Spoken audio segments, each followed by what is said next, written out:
एहसान भाई साहब, आप सुप्रीम कोर्ट के सीनियर वकील हैं। काजी फैज़ ईसा का बतौर जस्टिस रोल कैसा रहा है? मियाँ साहब, हम्म, ये काजी फाइज ईसा बतौर जज अपॉइंट हुए हम्म, बलूचिस्तान से हम्म, और बहुत अच्छी शोहरत के इंसान थे। हम्म, ये मॉनेटरी भी वेल टू डू थे। हम्म, इनके वालिद हम्म, के जो जिसकी मिसाल ये है, अभी भी अपनी ज़मीनें बांट रहे थे गरीबों को। हम्म, मतलब कि वो आ, जज बनने के लिए उनका मसला कई जजों की तरह नहीं था हम्म, कि ये तनख्वाहें लें हम्म, 14-14 लाख और 15-15 20-20 लाख। ये मॉनिटरी वेल टू डू थे। हम्म, मसला ये बना मियाँ साहब हम्म, कि इनके साथ एस्टेब्लिशमेंट खुश थी हम्म, ना, इनके साथी जजेस खुश हम्म, थे ना, पॉलिटिकल पार्टी और पॉलिटिकल लीडर हम्म, कि हम जो कहें हम्म, वही माना जाएगा। हम्म, क्योंकि ना ये करप्शन करते थे ना करने देते थे, हम्म, ना ये किसी की मानते थे। इंसाफ के अलावा हम्म, किसी की नहीं मानते थे। हम्म, इन्होंने बड़ी सख्तियां बर्दाश्त की। हम्म, बड़ा इज्जतदार आदमी हम्म, जो ऑनेस्ट हो, हम्म, इंसाफ करे, हम्म, साथी जजों को कहे हम्म, कि भाई हम तो इंसाफ करने की तनख्वाह लेते हैं। हम्म, ये भी उनकी फीलिंग थी हम्म, कि हम ये 14-14 लाख 15-15 लाख ये जो पेंशनें और ये जो कुछ ले रहे हैं, ये भी इस भूखी कौम से हम्म, बेपनाह ज्यादती है। हम्म, क्योंकि जिस मुल्क में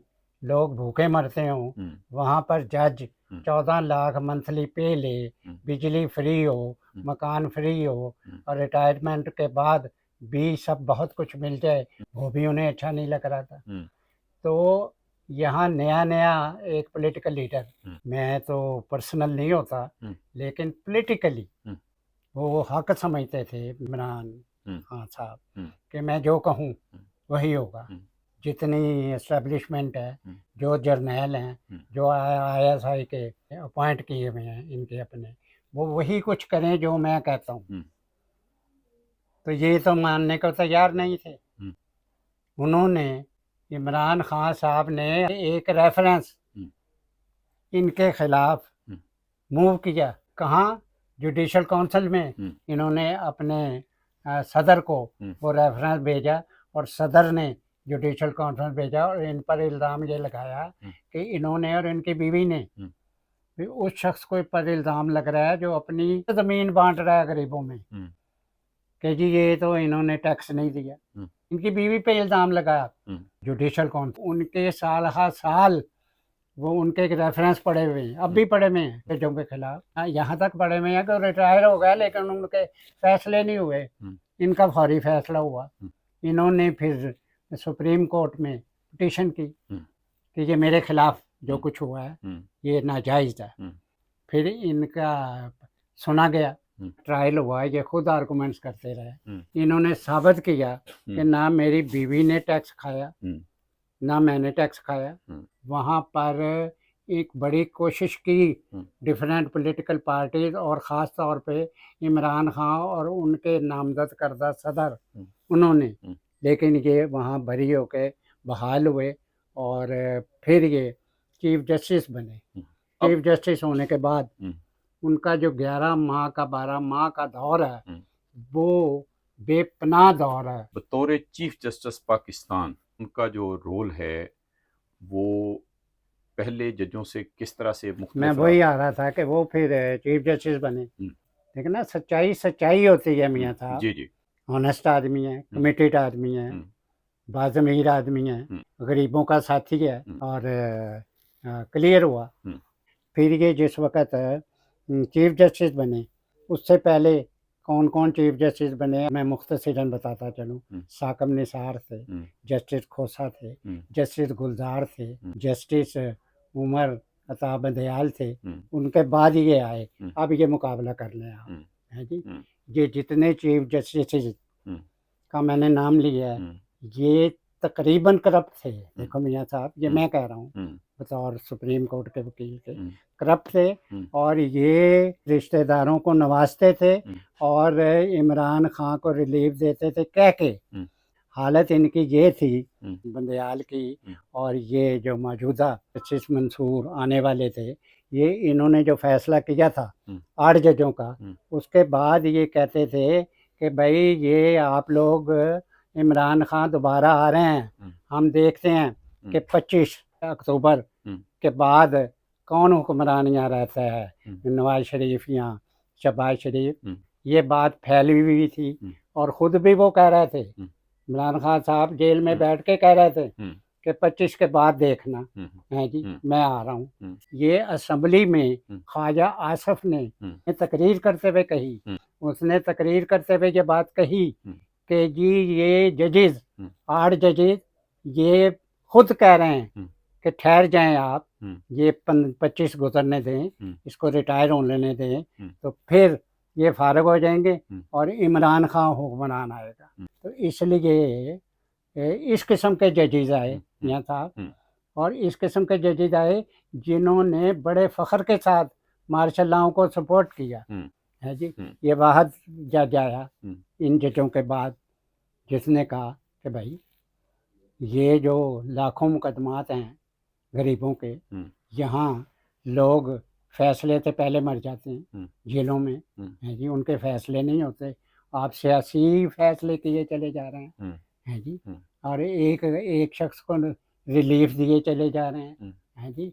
उन्होंने टेकअप किया इस मामले को और ऑनेस्टली टेकअप किया मियाँ साहब, फिर ऐसे फैसले किए कि जिसमें ये बात साबित हुई कि इंसाफ होता है, ना इंसाफ देखता है कि पार्टी कौन सी है, ना इंसाफ देखता है कि लीडरशिप कौन सी है। बतौर सुप्रीम कोर्ट के सीनियर वकील के, आप किस फैसले से जो काजी फैज़ ईसा ने किया समझते हैं कि काजी फैज़ ईसा का कद जो है वो ज़्यादा नुमायां मैं होता है? मियाँ साहब किसी एक फैसले की बात नहीं, बतौर जज के और सुप्रीम कोर्ट के चीफ जस्टिस के, उसके तमाम फैसले ऐसे हैं कि जिसमें उसका सिर्फ पाकिस्तान में नहीं सारी दुनिया में उन फैसले के नतीजे में उसका कद बुलंद हुआ। सुने, हर जज ने, हर जर्नल ने इस मुल्क में कोशिश की कि मुझे एक्सटेंशन मिले।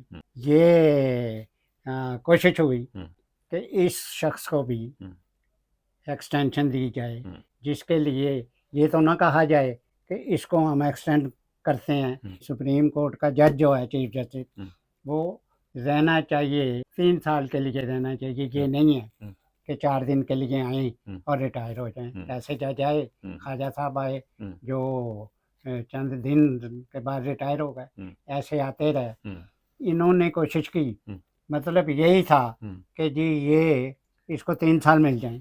हुकूमत ने कोशिश की, हुकूमत ने या डिफरेंट हमदर्दों ने, आवाम के हमदर्दों ने, कि किसी तरीके से इतना ऑनेस्ट आदमी जो जुडिशरी को पॉलिश करना चाह रहा है, जो तनख्वाहें भी दुरुस्त करना चाह रहा है, जो लूटमार मची हुई है उसको भी ख़त्म करना चाह रहा है, इसको 3 साल तमाम जजेस वो जो चीफ जस्टिस हों इनको 3 साल दे दिए जाएँ ताकि ये 3 साल रहें।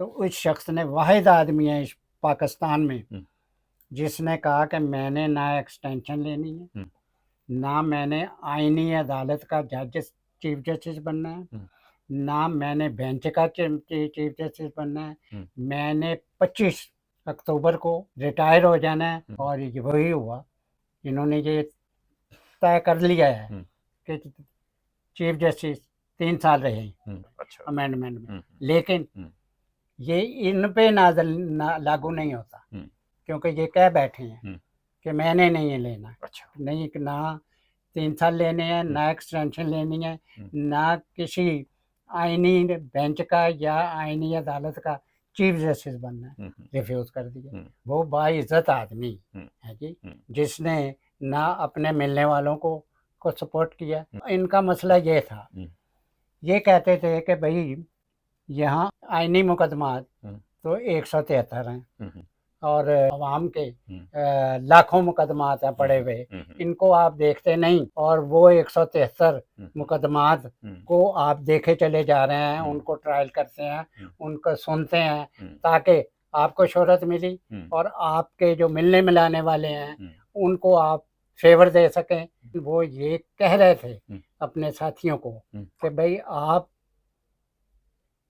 बिल्कुल ही लोगों के सामने फेवर भी कर रहे हैं और अपने मिलने वालों को सपोर्ट भी कर रहे हैं और उनके हक में फैसले भी दे रहे हैं। इस किस्म का आपको चीफ जस्टिस मिला जिसका नाम काजी फायद ईसा है। अगर इन्हें ज़्यादा पीरियड मिल जाता मियाँ साहब तो इस मुल्क में जुडिशरी तो कम से कम बेहतरीन हो जाती।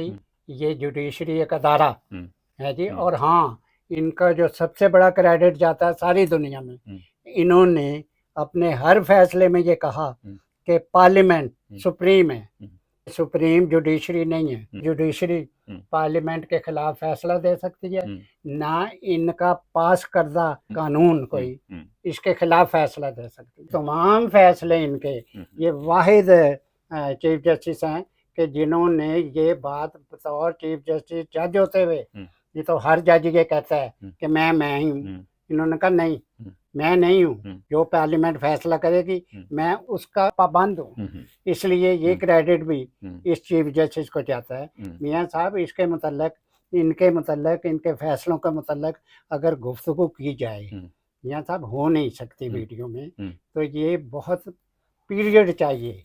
इन्होंने जिस तरीके से सुप्रीम कोर्ट के चीफ जस्टिस और अदरवाइज बतौर जज जिंदगी गुजारी है, जो फैसले किए हैं वो तो बहुत ही तारीफ के काबिल हैं। और इतना वक्त है नहीं कि उनके मुतल्लक मुसलसल बहस की जाए। मैं और आप मिल के इन्हें खुदा हाफिज कहते हैं और इनके लिए दुआ करते हैं, इनके बच्चे कामयाब हों, तरक्की करें और इनकी बेगम जो अजीम खातून है जिसने अपने खामद के साथ खड़े होकर लड़ाई लड़ी, क्योंकि ऑनेस्ट थी, खामद भी ऑनेस्ट था, इन्हें तरक्की मिले, बच्चों को भी, और खुदा हाफिज। अच्छा भाई साहब, इससे पहले कि हम खुदा हाफिज कहें, ये पहलू आप किस तरह से देखते हैं कि पीटीआई के चेयरमैन वो हमेशा काजी फैज़ ईसा के ख़िलाफ़ रहे, उनके ख़िलाफ़ वो उन्होंने केस भी दायर किया, वो क्या ख़ास वजह थी जिस वजह से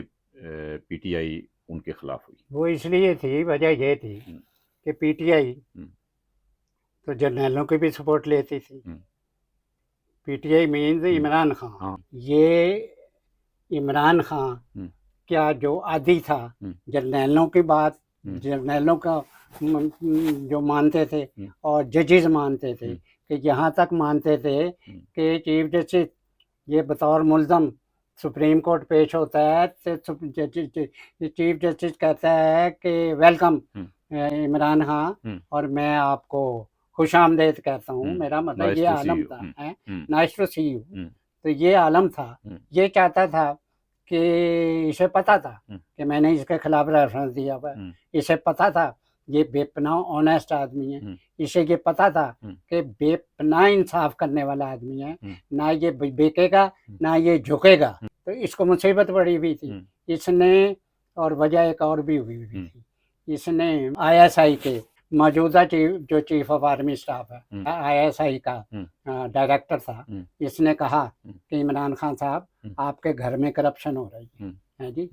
इसने इसे उसी रात निकाल दिया, करप्शन ख़त्म नहीं की। तो मियाँ साहब ये एक तरफ, ये दूसरी तरफ काजी फाइज ईसा को ये कैसे बर्दाश्त कर सकता था?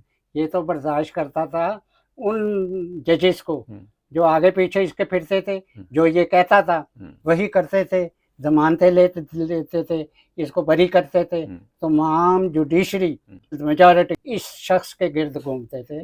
इसलिए ये इनका मामला था मियाँ साहब कि एक इज्जत नफ्स वाला नहीं मानता और एक को आदत है कि मैं हर एक को बनवाऊं, तो ये इनके दरमियान। और दूसरा ये था कि इसका ख्याल था कि चूंकि मैंने इसके खिलाफ रेफरेंस दिया हुआ है, इसको निकालो, तो ये तो जिस वक्त चीफ जस्टिस बन गया ये उड़ा देगा। हालांकि इसने चीफ जस्टिस बन के भी इमरान खान के खिलाफ कोई ऐसा फैसला नहीं दिया जिससे ये साबित होता कि ये इमरान खान के खिलाफ है। बल्कि मैं बहुत कई दफ़ा ऑफेंड हुआ हूँ कि ये काजी फाइज ईसा ये साबित करने के लिए कि मैं बिल्कुल इंडिपेंडेंट हूँ, मैं दुश्मनी नहीं कि मेरा जो कि उसने मेरे खिलाफ किया हुआ है इसलिए मैं उसके खिलाफ हूँ। मैंने कहा इस मामले की वजह से उन्होंने कई फैसले ऐसे दिए मैं जिन्हें समझता हूँ कि ये इमरान के हक में जाते हैं, इमरान को रिलीफ